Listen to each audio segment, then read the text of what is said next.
ইউটিউবের সবচেয়ে আলোচিত কন্টেন্ট ক্রিয়েটর মিস্টার বিস্ট করেছেন নতুন এক রেকর্ড। প্রথমবারের মতো কোনো একক ব্যক্তি হিসেবে তিনি ছুঁয়েছেন 400 মিলিয়ন সাবস্ক্রাইবারের মাইলফলক। আর এই অসাধারণ অর্জনে ইউটিউব তাকে উপহার দিয়েছে এক বিশেষ সম্মাননা, যা এর আগে আর কেউ কখনো পায়নি। গত জুন মাসের 1 তারিখ এই ইতিহাস গড়েন মিস্টার বিস্ট। ভারতের জনপ্রিয় মিউজিক চ্যানেল টি সিরিজকে পেছনে ফেলে সাবস্ক্রাইবার সংখ্যা নিয়ে তিনিই এখন শীর্ষে। আর এই উপলক্ষে সম্প্রতি ইউটিউবের সিইও নীল মোহনের হাত থেকে তিনি গ্রহণ করেছেন বিশেষভাবে তৈরি 400 মিলিয়ন সাবস্ক্রাইবার প্লে বাটন। চকচকে ধাতুর তৈরি এই ট্রফির কেন্দ্রে বসানো হয়েছে নীল রঙের একটি পাথর।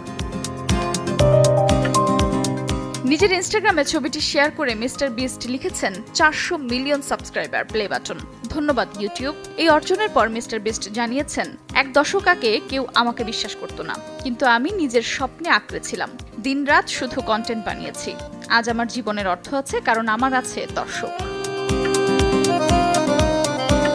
এদিকে এই ট্রফির ডিজাইন নিয়ে সোশ্যাল মিডিয়ায় শুরু হয়েছে তীব্র আলোচনা।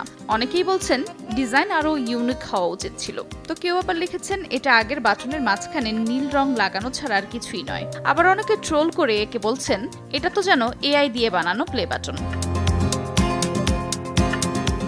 তবে আলোচনা সমালোচনা যাই থাকুক, মিস্টার বিস্ট এগিয়ে চলেছেন আপন গতিতে।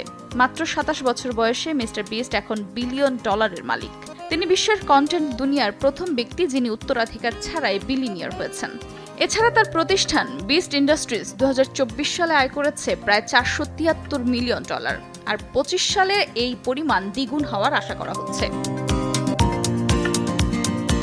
প্লে বাটনের ডিজাইন নিয়ে বিতর্ক থাকলেও মিস্টার বিস্ট যা করেছেন তা নিঃসন্দেহে ইতিহাস। একজন কন্টেন্ট নির্মাতা যে বিশ্বমঞ্চে এত দূর পৌঁছাতে পারেন তা ভাবতেও পারেনি কেউ, তাই তিনি করে দেখিয়েছে। আর তাকে ঘিরেই হয়তো বদলে যাচ্ছে ডিজিটাল দুনিয়ার সংজ্ঞা।